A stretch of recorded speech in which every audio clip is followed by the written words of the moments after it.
Tengan muy pero muy buenas noches, amados hermanos, hermanas y amigos que pudieran tener la bendición de poder ver esta preciosa clase.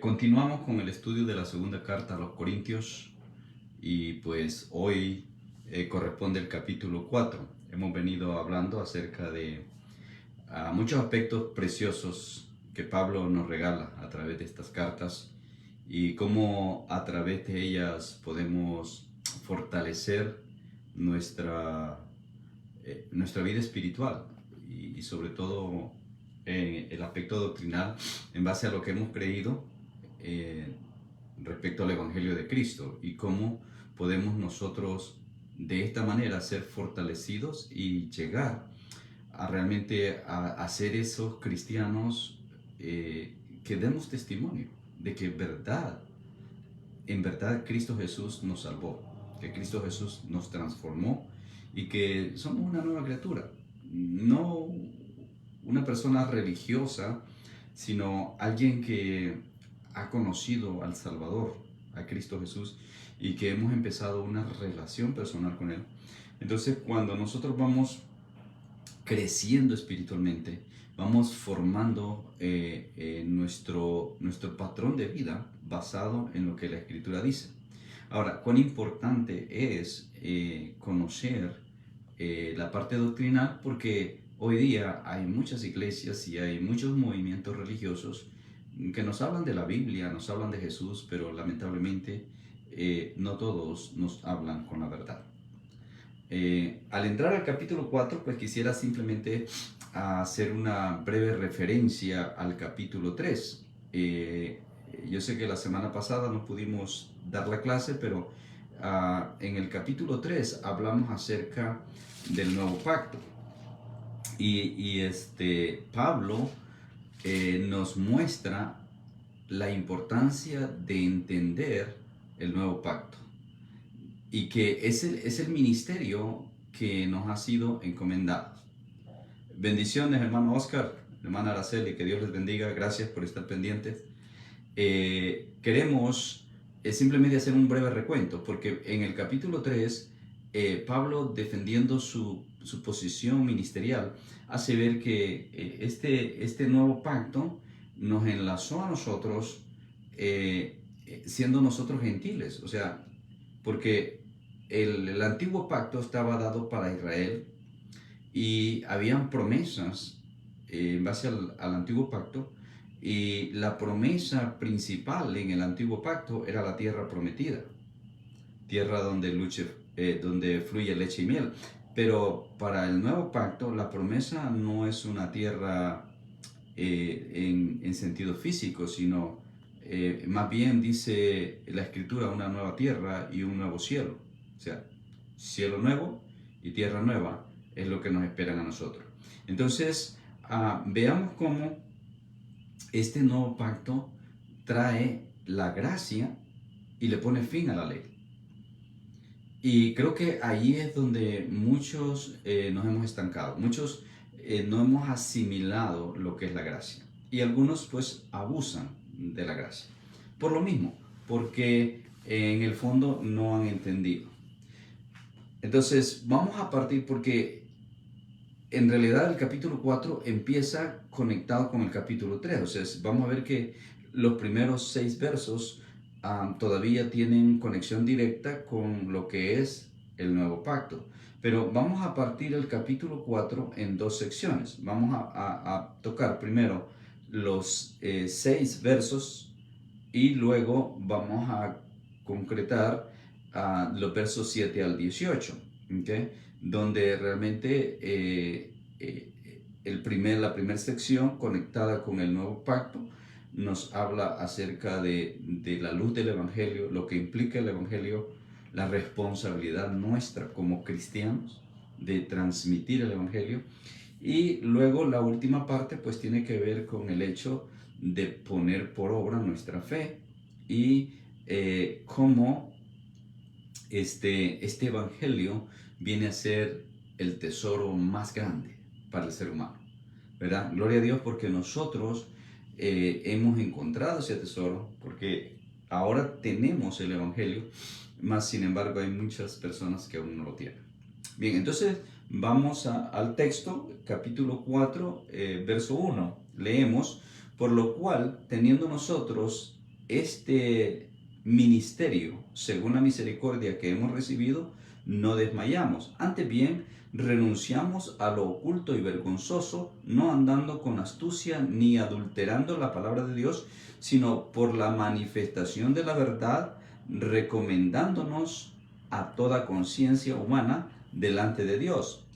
Pero si nuestro evangelio está aún encubierto, entre los que se pierden está encubierto, en los cuales el Dios de este siglo cegó el entendimiento de los incrédulos, para que no les resplandezca la luz del evangelio de la gloria de Cristo, el cual es la imagen de Dios. Porque no nos predicamos a nosotros mismos, sino a Jesucristo como Señor, y a nosotros como vuestros siervos por amor de Jesús. Porque Dios, que mandó que de las tinieblas resplandeciese la luz, es el que resplandeció en nuestros corazones para iluminación del conocimiento de la gloria de Dios en la faz de Jesucristo. Bendito sea el Señor. ¿Okay? Estos 6 versos nos dejan ver que nosotros hemos recibido ese ministerio del nuevo pacto. Vamos a ver en el capítulo 5 que Pablo le llama el ministerio de la reconciliación, pero hoy vamos a terminar el 4. Este ministerio lo hemos recibido por gracia y por misericordia. O sea, no lo merecemos, mas por la gracia de Dios nosotros hemos recibido este evangelio y hemos recibido la encomienda de transmitir este evangelio, de anunciar este evangelio, de llevar esta palabra a toda persona en el mundo. Entonces, este es el ministerio quizá más importante para la iglesia, mas sin embargo, muchas veces en la iglesia lo pasamos por alto. Porque a veces en la iglesia, estamos ocupados en eventos, en actividades, en programas, y dejamos de lado lo más importante, que es la proclamación del Evangelio de Jesús.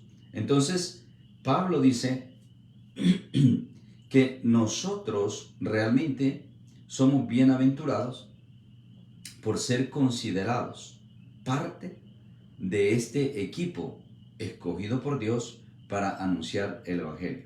Entonces, dice, no es con nuestras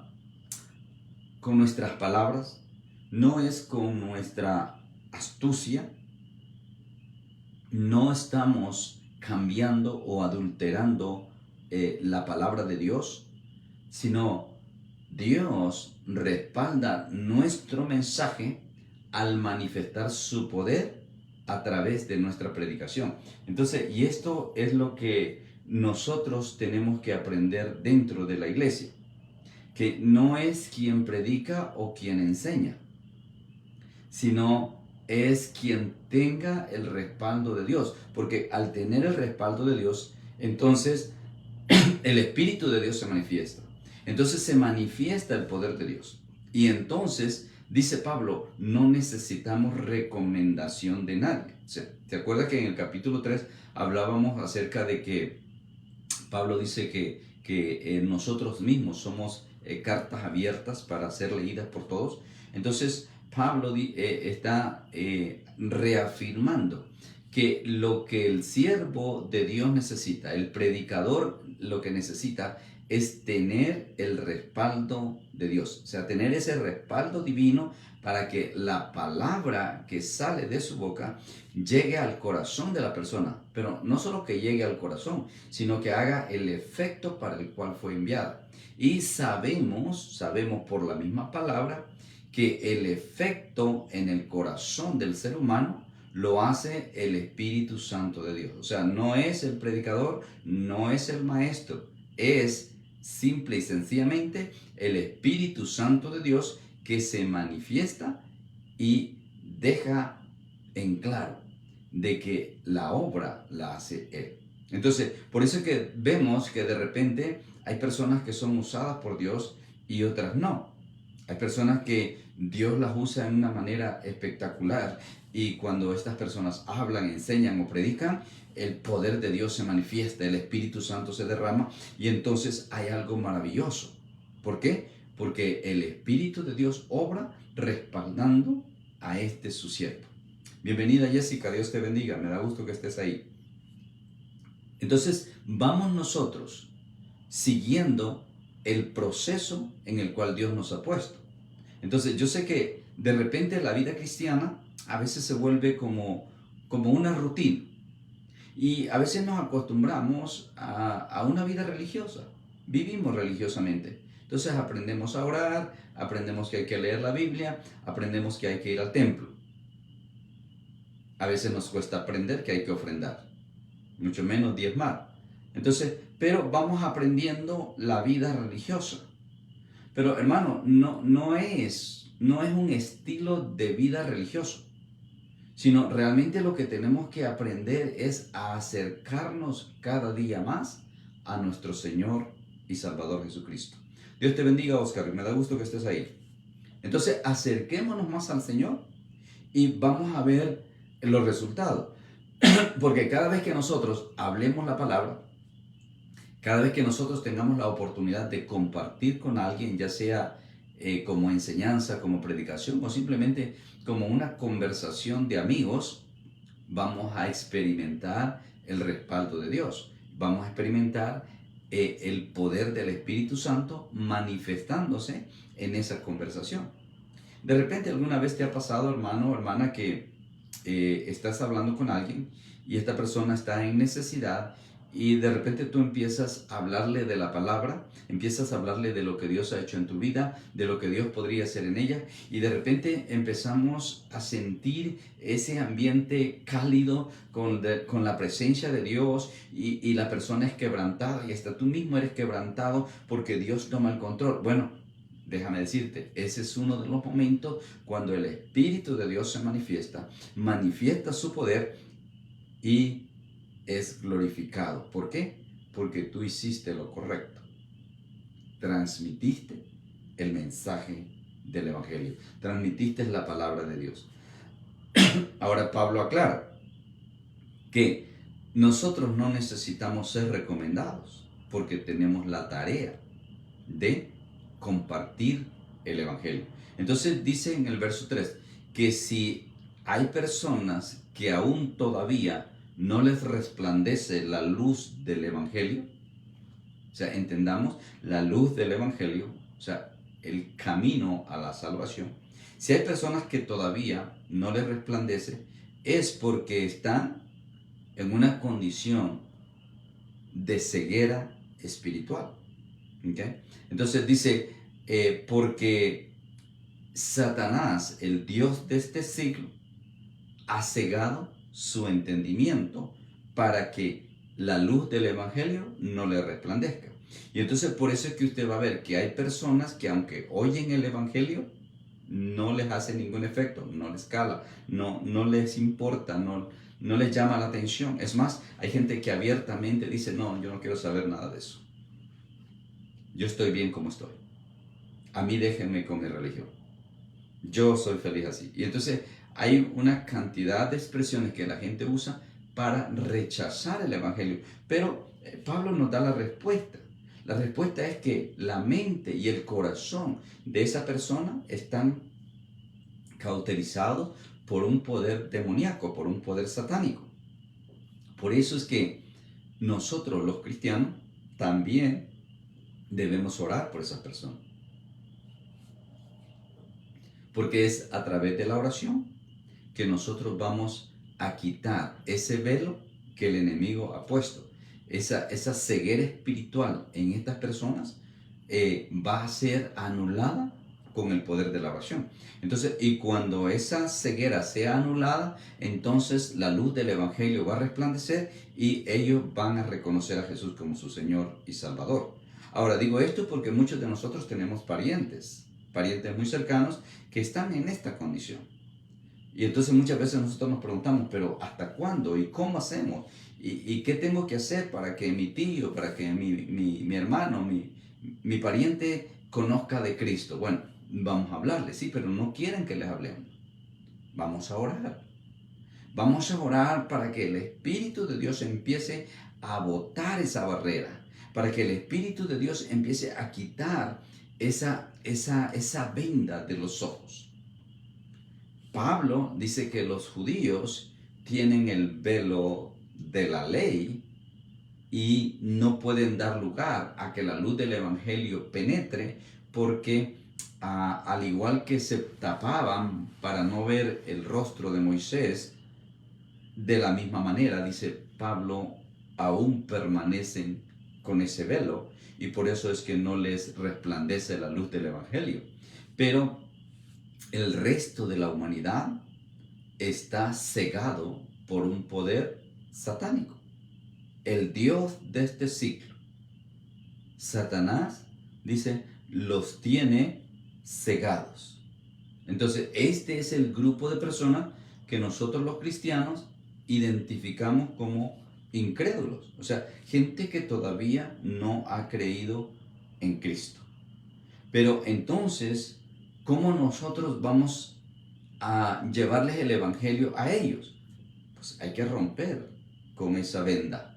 Hay que derribar esa ceguera espiritual para que entonces reciban la luz del Evangelio de Cristo, y entonces su gloria los lleve. ¿Hay necesidad en el mundo? Sí, hay miles de personas que necesitan de Cristo. Hay miles de personas que están viviendo en tinieblas. Hay miles de personas que están caminando por el mundo sin rumbo y sin dirección, sin saber hacia dónde van.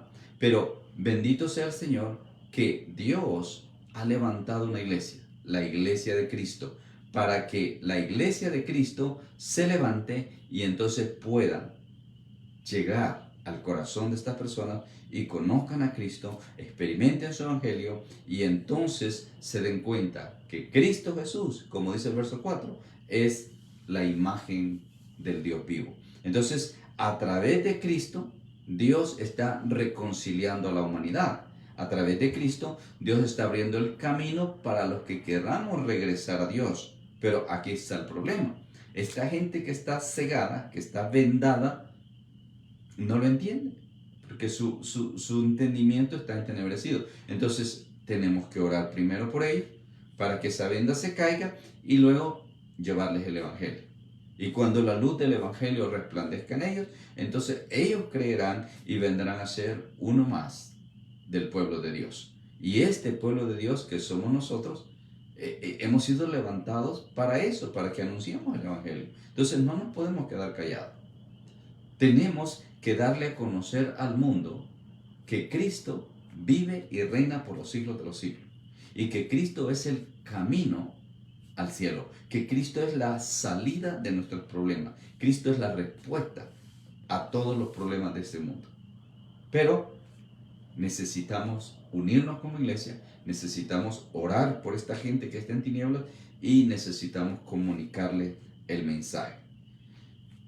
Porque Dios, que mandó que las tinieblas resplandeciese la luz, o sea, Dios en Génesis capítulo 1, cuando Dios hace la creación, esa es la referencia que está diciendo Pablo en el verso 6, mandó que de las tinieblas resplandeciese la luz. Este es el mismo Dios el que resplandeció en nuestros corazones a través de Cristo Jesús para iluminación del conocimiento de la gloria de Dios en la faz de Jesucristo. O sea, llegamos nosotros al conocimiento de Cristo.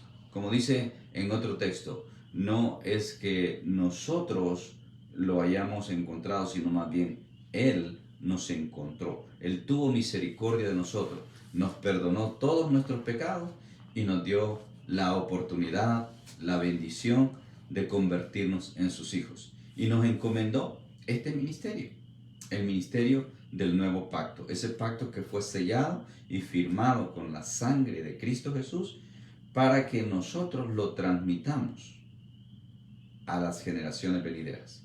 ¿Por qué?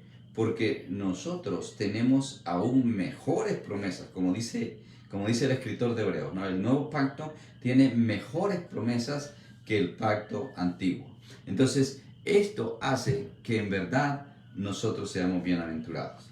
Bien, pasemos a la siguiente sección. Dejamos los primeros 6 versos y en la siguiente sección nos lleva al hecho de poner por obra esta fe. O sea, ya la luz de Cristo nos alumbró.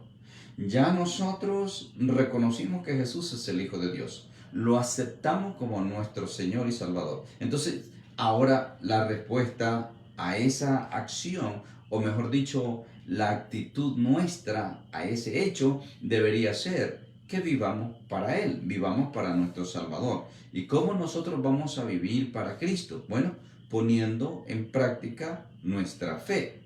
Dice el verso 7, pero tenemos este tesoro en vasos de barro para que la excelencia del poder sea de Dios y no de nosotros. ¿Okay? Ahora, voy a detenerme ahí en el verso 7 porque ¿de qué tesoro está hablando Pablo? ¿De qué prenda, de qué joya? ¿Okay? Está hablando Pablo. Pues está hablando del Evangelio. Para Pablo, el Evangelio es el tesoro más valioso que un ser humano puede tener. Pero es interesante que él dice, lo tenemos en vasos de barro. ¿Okay?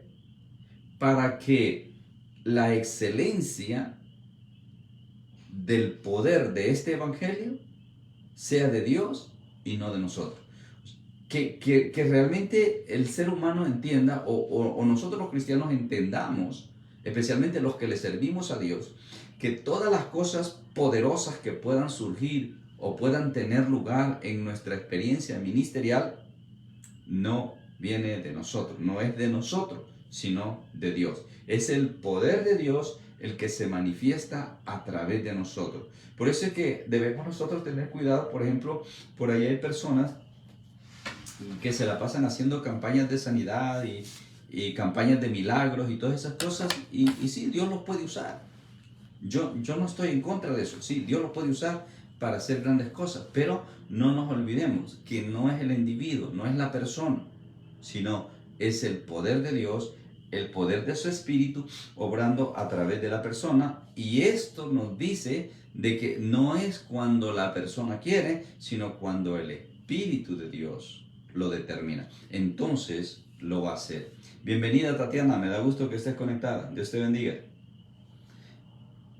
Bien, entonces en este verso 7 dice Pablo que este tesoro lo tenemos en vasos de barro para que toda la gloria sea para Dios y no para nosotros. Ahora, yo te pregunto a ti, ¿tú guardarías tus joyas, tus alhajas, tus tesoros, lo más valioso que tú tengas, lo guardarías en una vasija de barro? ¿O lo guardarías en una caja fuerte de acero que nadie la pueda romper, nadie la pueda abrir? Eso es lo que el mundo hace. O sea, todo lo de valor, todo lo que tú aprecias más, lo tienes guardado en algo que no se rompa fácilmente. Pero, ¿cuánto valor tiene para ti la palabra de Dios? ¿Cuánto valor tiene para ti el Evangelio de Cristo?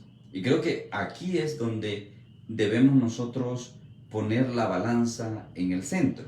¿Cuánto valor le vamos a dar nosotros a este Evangelio de Cristo Jesús?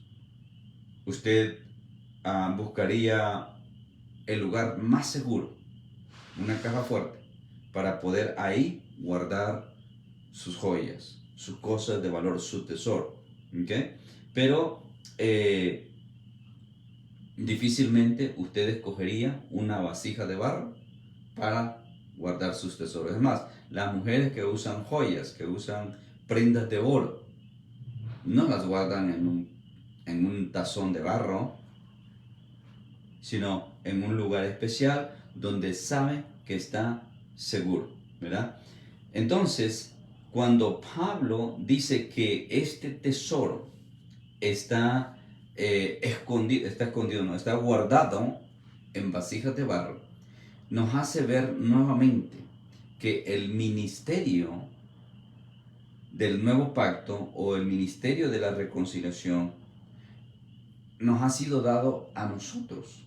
Entonces, esos vasos de barro somos nosotros. Somos frágiles, vulnerables. Mas, sin embargo, siendo un tesoro tan valioso, Dios nos lo ha puesto en nuestras manos. Dios nos lo ha encomendado a nosotros, iglesia. Y por eso es que nosotros debemos de valorar el hecho de que Dios nos haya tomado en cuenta para poder ser nosotros esas vasijas que Él va a utilizar para su gloria. Siendo nosotros esas vasijas de barro, nos convertimos en los instrumentos para que el Evangelio de Cristo siga siendo predicado. ¿Okay? En el tiempo de Pablo, ¿okay? en los tiempos bíblicos, realmente las vasijas de barro tenían una importancia muy grande y eran comunes, ¿verdad? Incluso en ese tiempo algunos pues las usaban para guardar sus tesoros, para guardar sus joyas, para guardar lo que ellos consideraban de valor. Pero claro, estamos hablando del primer siglo. Entonces el tiempo va cambiando. Los tesoros cambian. Hay gente que para ellos un tesoro es una cosa y para otros es otra.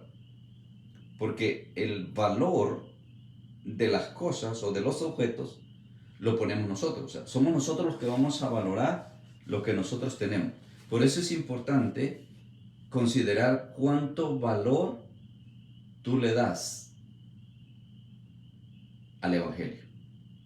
Cuánto valor tú le pones a ese verdadero tesoro, porque es un tesoro. Es precioso saber lo que el Evangelio significa para Dios, para Cristo, pero más para ti y para mí, que hemos sido beneficiados con este Evangelio.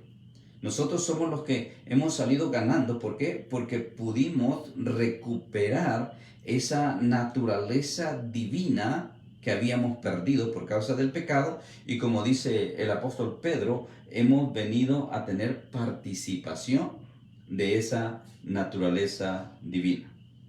¿Okay? Entonces, Pablo se refiere que este mensaje del Evangelio es un tesoro muy valioso.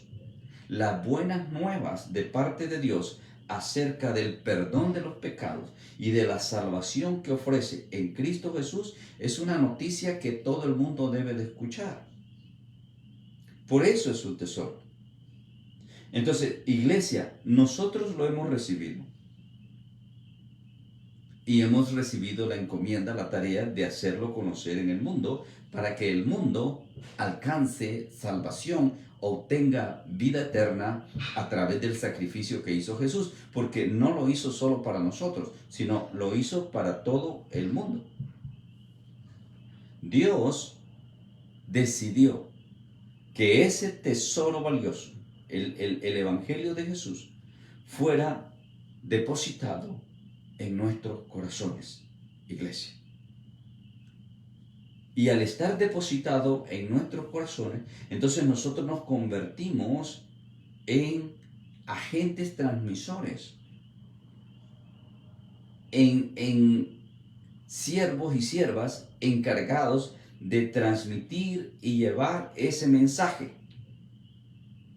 Por eso es que Pablo dice que está en vasijas de barro, porque nosotros realmente no merecíamos tan grande privilegio. Mas sin embargo, Dios lo hace. ¿Por qué? Porque Dios está interesado en bendecirte a ti, en bendecirme a mí todos los días. Entonces Dios nos escogió a nosotros, no porque éramos los mejores, no porque nosotros éramos más santos o más puros, no. por pura gracia y misericordia de Él. Entonces, todo esto lo hace Dios para salvar al mundo. Entonces, ha levantado un pueblo escogido, ha llamado a un pueblo apartado, ha levantado a un pueblo, que es la iglesia, para que el mundo conozca este evangelio. ¿Ok? Ahora,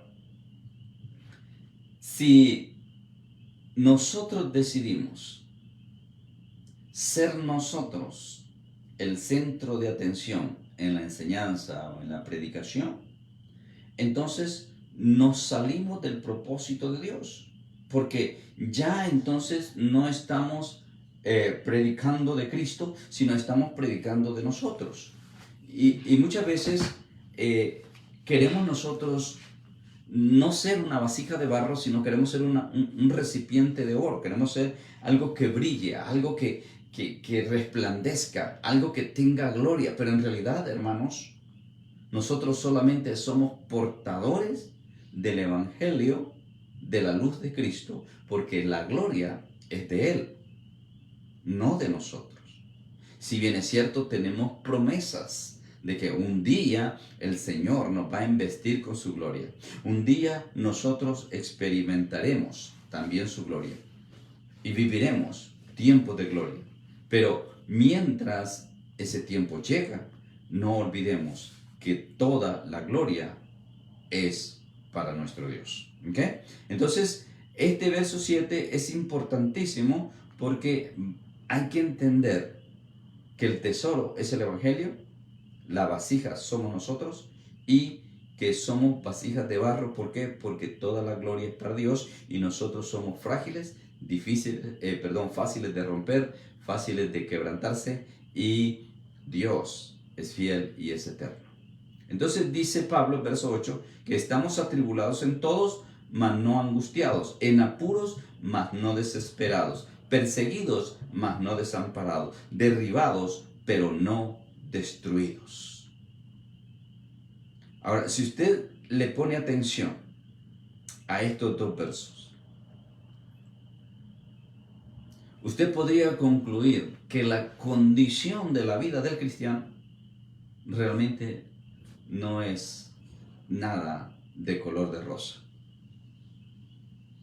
Lo que Pablo presenta en estos dos versos es todas las vicisitudes que él tuvo que pasar, todo lo que ha tenido que pagar por proclamar el Evangelio, o sea, todo lo que ha tenido que padecer por predicar la palabra, mas sin embargo lo sigue haciendo. Pero cuando nosotros buscamos beneficio propio, buscamos nosotros ser exaltados, buscamos que la gente nos reconozca a nosotros, que nos aplauda a nosotros, que nos admire a nosotros, que nos venere a nosotros, entonces nos salimos del contexto, porque ya no estamos predicando el Evangelio de Cristo, sino estamos hablando de nosotros mismos. Pablo dice que todo este sufrimiento, todo este padecimiento nos permite llevar en nuestro cuerpo las marcas del mismo Jesús, llevando en el cuerpo siempre por todas partes la muerte de Jesús, para que también la vida de Jesús se manifieste en nuestro cuerpo. Entonces, este padecimiento, este sufrimiento nos conecta con el Calvario. Por eso es que el apóstol Pedro y el mismo Pablo también dice que nos debemos de tener por bienaventurados cuando nos toca padecer por Cristo, por causa del Evangelio. ¿Por qué? Porque nos estamos conectando con el Calvario. Ahora, ¿qué tiene que ver el Calvario? Bueno, el Calvario es el periodo del mayor sufrimiento que Cristo Jesús vivió en la tierra. Jesús vivió por 30 años en el anonimato. O sea, hubo gran esplendor, hubo gran bullicio en su nacimiento, pero después del nacimiento pasó desapercibido hasta los 30 años, cuando aparece de nuevo en el río Jordán para ser bautizado por Juan el Bautista. Y de allí, de su bautizo, él tuvo 3 años nada más de ministerio, y en esos 3 años él marcó la humanidad. Pero al final de su ministerio, Él termina en el Calvario. Y el Calvario empieza desde el momento cuando en el pretorio fue sentenciado a muerte, le asignaron la cruz y entonces le cargan la cruz y tenía que llevarla hasta afuera de la ciudad, al monte de la Calavera, donde iba a ser crucificado. Pero no solamente tenía que cargar la cruz, sino en el proceso, en la caminata hacia el Calvario, Él es maltratado. Aparte de que ya había sido azotado, había sido burlado y escupido y maltratado antes de empezar el camino, toda la trayectoria hasta la cruz fue un tiempo bastante complicado, de sufrimiento, de dolor, de angustia. Y culmina colgado en la cruz. Entonces, las horas que está colgado en la cruz, la agonía que tiene que pasar en la cruz, todo este sufrimiento lo hizo por amor a nosotros. Entonces, cuando nosotros padecemos por causa del Evangelio, cuando a nosotros nos toca sufrir por causa del Evangelio, esto nos conecta con el Calvario, con el sufrimiento que Jesús en su humanidad tuvo que vivir para salvarnos. Entonces sabemos que muere, pero luego al tercer día se levanta con poder, dándonos a nosotros también la victoria. Entonces, esta conexión con el Calvario nos permite a nosotros ser más sensibles al amor de Dios. Porque Jesús hizo todo esto por amor a nosotros, por amor a la humanidad entera. Porque por parte de Él no quiere que nadie se pierda, sino que todo ser humano proceda al arrepentimiento para poder salvar su alma.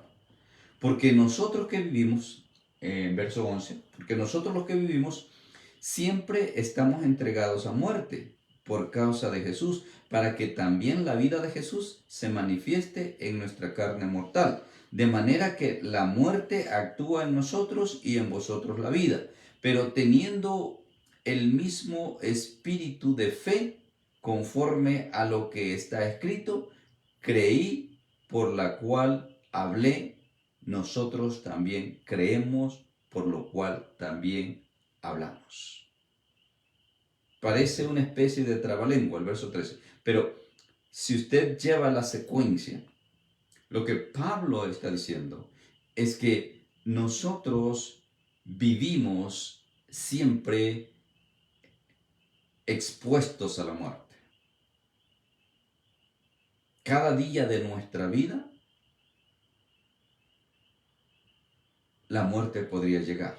Pero cuando Pablo se refiere a la muerte que acecha al cristiano o al discípulo o al siervo de Dios, es por la oposición que hay para el Evangelio. Entonces muchos se levantan en contra del Evangelio y muchos arremeten en contra de los siervos de Dios. Y Pablo lo que está diciendo es que su vida todos los días está en peligro por causa de predicar el Evangelio. Pero esto que puede traer muerte para él, dice, trae vida para ustedes. ¿Por qué? Porque a través de la predicación, a través del mensaje, a través de esta palabra, la gente puede salvar su alma. Aunque Pablo pierda su vida, porque va a perder su vida física, mas no su vida espiritual.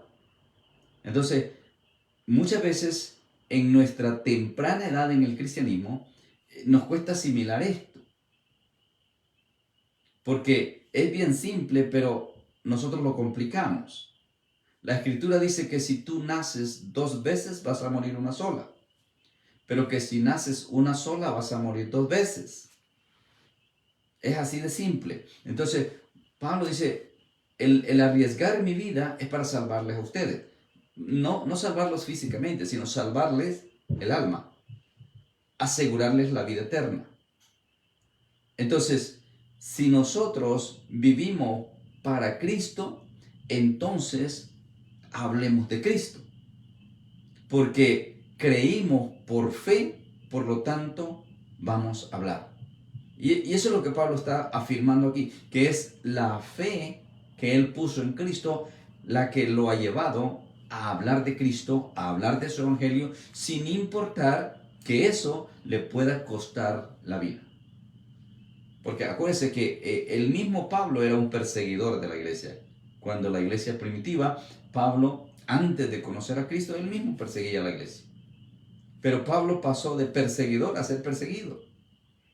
Entonces la persecución no terminó porque Pablo se convirtió, porque la persecución no era directamente de Pablo. Pablo era un perseguidor bajo autoridades que promovían la persecución al cristianismo.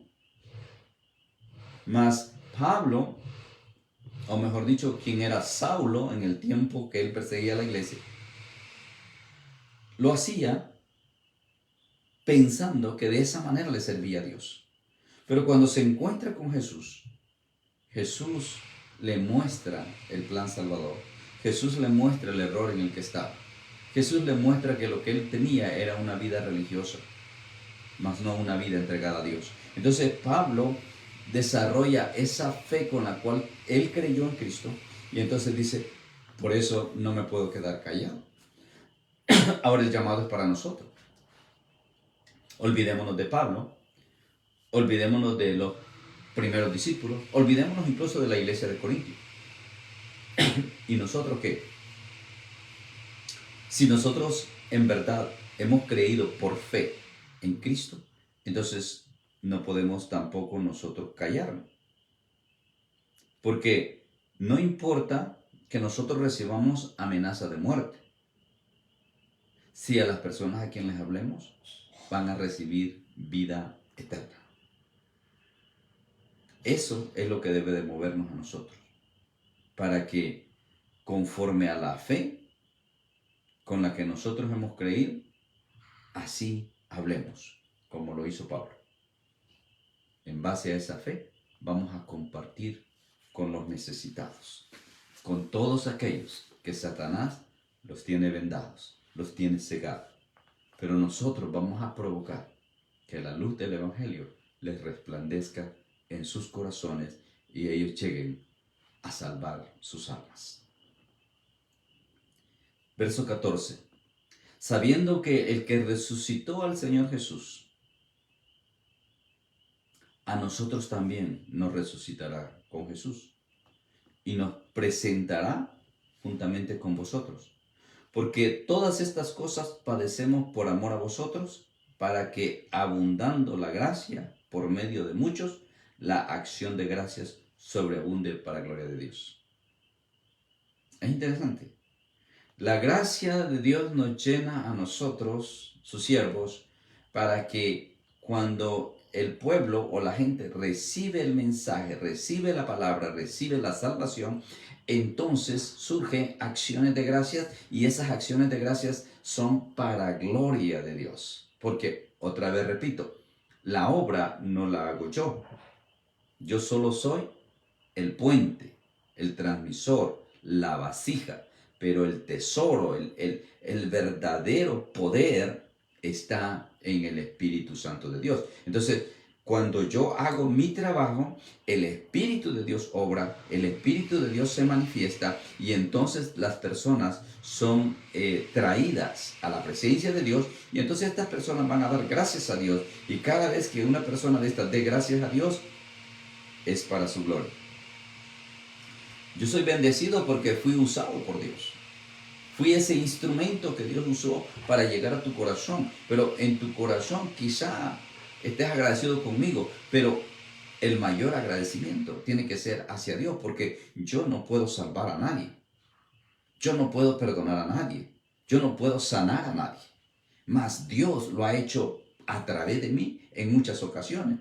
Entonces, todas estas personas, si quieren agradecerme, está bien, pero el agradecimiento tiene que ser hacia Dios, porque toda la gloria es para Él. Yo solo soy una vasija. Entonces, eso es lo que Pablo quiere que todos en la iglesia entendamos, para que el Evangelio siga siendo predicado, para que esta tarea que nos fue encomendada no se estanque. Todos hemos oído de la Gran Comisión, Mateo 28, 19 y 20, y muchos lo sabemos de memoria. Pero, ¿por qué no lo ejercitamos? ¿Por qué no lo hacemos? ¿Porque nos falta fe o nos falta convicción? Conforme a la fe que hemos creído, así hablamos. Entonces, no podemos quedarnos callados, porque tenemos la certeza, la convicción, la seguridad de que de la misma manera, dice en el verso 14, de la misma manera que Dios resucitó a Jesús, así también nos va a resucitar a nosotros. Y todo esto que nosotros padecemos, dice Pablo a los Corintios, lo hacemos por amor a ustedes. Entonces, cuando nosotros nos encontremos en padecimiento, en sufrimiento, en crisis, en circunstancias dolorosas por causa del Evangelio, gocémonos y démosle gloria a Dios. Porque lo vamos a hacer por amor a toda esta gente que todavía vive en tinieblas, que son muchos, muchísimos. Por eso es que el mundo está volteado en este momento. ¿Por qué? Porque hay mucha gente viviendo en tinieblas. Entonces, pero el Señor que resucitó, o Dios que resucitó a Jesús, también ha prometido levantarnos o resucitarnos a nosotros. Ahora, sabemos que esto es una promesa o es una profecía para la iglesia, que en un tiempo, en un momento dado, seremos resucitados, seremos levantados, como dice el apóstol Pablo en 1 Corintios capítulo 15, con un cuerpo diferente, con un cuerpo espiritual, con un cuerpo glorificado, que no tendrá ninguna relación con el pecado. Pero ese momento glorioso va a tener lugar un día. Pero mientras ese día llega, ejerzamos nuestra fe, como dice Pablo en Romanos capítulo 6, sabiendo de que cuando nos bautizamos en la muerte de Jesús, para que así como Jesús se levantó de los muertos, nosotros también andemos en una vida nueva. Y esa nueva vida es la transformación que Cristo hace en cada uno de nosotros, los que hemos creído en Él. Verso 15. Porque todas estas cosas padecemos por amor a vosotros, para que abundando la gracia por medio de muchos, las acciones de gracias sobreabunden para gloria de Dios. Por tanto, verso 16, no desmayamos. Antes, aunque este nuestro hombre exterior se va desgastando, el interior, no obstante, se renueva día en día. De día en día nos vamos renovando en nuestro interior. Físicamente, conforme pasan los días, los meses y los años, empezamos a decaer. Físicamente. Cuando trabajamos duro, nos agotamos físicamente. Cuando nosotros nos esforzamos, nos desgastamos físicamente. Entonces, el cuerpo físico va decayendo, pero el interior, el espiritual, va creciendo, se va fortaleciendo. Y mire qué interesante, que usted puede físicamente estar muy fuerte, pero si su espíritu se debilita, usted no se puede levantar. Es la famosa depresión que se ha vuelto común en la última década, una enfermedad que realmente es incomprensible, pero es bien común. Y lo más triste es que hay muchos cristianos que padecen de depresión. Ahora, eso no es otra cosa más que la debilidad de la parte espiritual. El ser interior está debilitado, por eso está deprimido. Y aunque físicamente estés muy fuerte, no puedes levantar. Pero mire lo contrario. Usted puede estar físicamente muy desgastado, muy debilitado, pero si su espíritu está fortalecido, usted levanta ese cuerpo. A como dé lugar, lo levanta. ¿Por qué? Porque el hombre interior o el hombre espiritual está fortalecido. Entonces, estas son las fuerzas que Dios da. Y lo que Pablo dice es que día con día vamos nosotros recibiendo esa fuerza. Y esa fuerza viene por el poder del Espíritu Santo de Dios que mora en nosotros. Él es el que nos fortalece de día en día. Recuerdo lo que el profeta Isaías decía, que los que esperan en Jehová tendrán nuevas fuerzas cada día. Levantarán alas como las águilas, correrán y no se cansarán, caminarán y no se fatigarán. Los jóvenes se cansan, se agotan y caen. Pero los que esperan en Dios, vamos a seguir para adelante. Entonces, esto debe de alimentar nuestra fe para que la llevemos a la práctica, porque, hermano, no es solamente decir sí creo, porque los demonios también creen. Y no solo creen, dice Pablo, tiemblan. Pero no por eso son salvos. La fe hay que ejercitarla, hay que ponerla por obra. Santiago presenta un diálogo precioso. Y Santiago dice, a ver, tú dices que tienes muchas obras, yo te digo que tengo fe. Y entonces empieza el diálogo. Muéstrame tu fe, pero por medio de tus obras, o muestra tus obras por medio de tu fe. Entonces, en conclusión, la fe es la que te lleva a obrar. Y no el obrar te va a llevar a la fe. En otras palabras, la fe no se alimenta de las obras benéficas que yo pueda hacer en el mundo. La fe se alimenta de la palabra de Dios. La fe se alimenta de la oración. La fe se alimenta de esa búsqueda constante de la presencia de Dios en nuestras vidas. Y cuando yo soy una persona de fe, entonces voy a accionar. O como resultado, voy a estar ocupado en las buenas obras porque para eso fui creado, me dice la Escritura. La palabra de Dios me dice literalmente que yo fui creado para toda buena obra. Entonces, hay gente que le da vuelta y cree que porque hace obras de beneficencia va a estar en comunión con Dios. Entonces, no. La fe produce obras, pero las obras no producen fe. Porque la fe viene de oír la palabra de Dios, ¿verdad? Entonces, ejercitemos la fe, pongamos en práctica, accionemos. Demos testimonio de que hemos conocido a Cristo.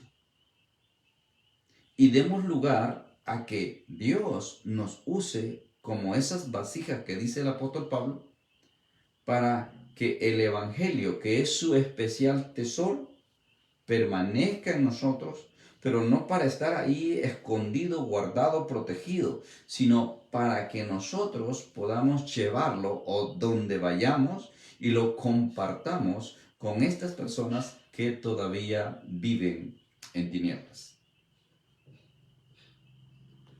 Pablo dice, por eso nosotros no desmayamos. Porque aunque físicamente nos estamos agotando, espiritualmente seguimos creciendo. Y quizá conforme lleguen los años, nos vamos debilitando aún más. Quizá llegue un momento donde para caminar necesitamos un bordón, necesitamos un apoyo para poder movilizarnos, pero espiritualmente vamos creciendo. Eso es lo que hace la fe. Y eso es lo que la iglesia debe de buscar continuamente, ese crecimiento espiritual, ese avance espiritual que te va a permitir estar de pie hasta el último momento, hasta el último respiro. Vas a poder hablar de la grandeza y de las maravillas que Dios hace alrededor nuestro y también en nosotros. Terminamos con versos 17 y 18. Porque esta leve tribulación momentánea produce en nosotros un cada vez más excelente y eterno peso de gloria, no mirando nosotros las cosas que se ven, sino las que no se ven. Pues las cosas que se ven son temporales, pero las que no se ven, estas son eternas. Entonces, la fe, según la definición que encontramos en Hebreos capítulo 11, dice que es la certeza de lo que nosotros esperamos y la convicción de las cosas que no vemos. Entonces Pablo dice acá en estos dos versos que es esta fe la que nos va a llevar a nosotros a no desmayar, aunque estemos pasando por tribulación, aunque estemos pasando por tiempos difíciles, aunque estemos pasando en medio de la tormenta, aunque estemos en la oscuridad de un túnel, sabemos que al final está la salida. Y sabemos que lo mejor viene. Porque dice Pablo, la fe nos va a mantener enfocados en las cosas que no se ven, para no dejarnos arrastrar por las que se ven. Porque cuando estamos enfocados en las cosas que se ven, eso es lo terrenal, lo carnal. Pero cuando estamos enfocados en lo que no se ve, eso es lo espiritual. Y lo espiritual es eterno. Entonces, usted decide, ¿va a vivir usted enfocado en lo terrenal, en lo temporal, en lo perecedero? ¿O usted se va a enfocar en lo espiritual, lo celestial y eterno de Dios? Cada uno decidimos. Ahora, quizá lo que habría que evaluar es ¿dónde está tu fe? Habría que considerar si en verdad un día tú tuviste ese encuentro con Jesús. Habría que indagar si en verdad el Espíritu de Dios mora en ti. Porque solamente entonces vas a poder ser esa vasija de barro en la cual ha sido depositado el valioso tesoro del Evangelio de Cristo. Seamos esas vasijas, dejémonos usar por Dios, caminemos cada día buscando más de Dios, honrando su nombre, sirviéndole de la mejor manera. Yo sé que a veces se nos dificulta, a veces hay problemas, a veces falta tiempo, a veces, qué sé yo, tantas cosas que hay en la vida. Pero te recuerdo las palabras de Pablo. Ya no vivo yo. Ahora es Cristo el que vive en mí y lo que vivo, lo vivo para Él. Algunos lo van a valorar, otros no. Algunos van a tomarse el tiempo para meditarlo, otros lo van a pasar por alto.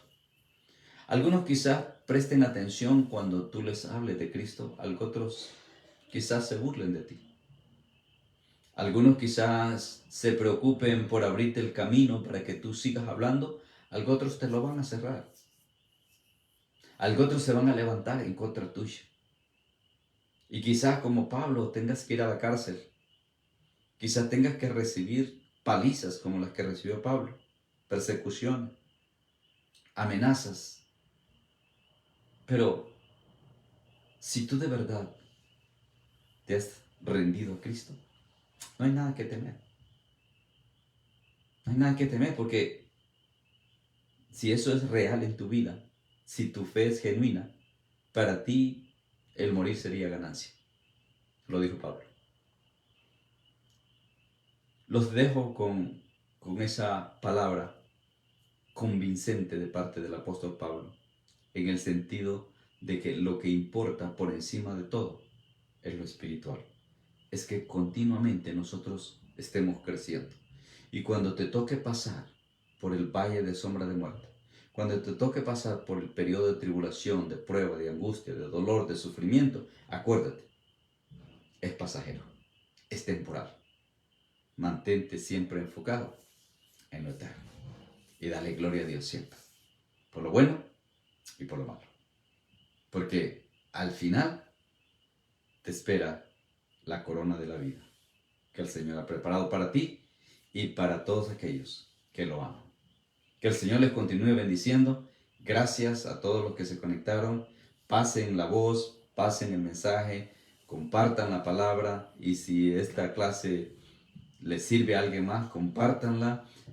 Para gloria del Señor, es para alabanza del Señor, y mi único deseo es poder llegar a sus mentes, a sus corazones a través de la palabra, y ser esa vasija que Dios me escogió ser para bendecirlos a ustedes, para edificarlos a ustedes, para que sigan creciendo y sigan avanzando en el camino que tienen por delante, el cual no es fácil, no es fácil. El mismo Jesús dijo, van a tener aflicciones, pero tranquilos, yo he vencido al mundo, dijo Jesús. Así que adelante, mis hermanos, gracias a todos, un saludo a la distancia, que Dios los siga bendiciendo, y el próximo jueves continuamos con el capítulo 5, y entonces vamos a enlazar con el ministerio de la reconciliación.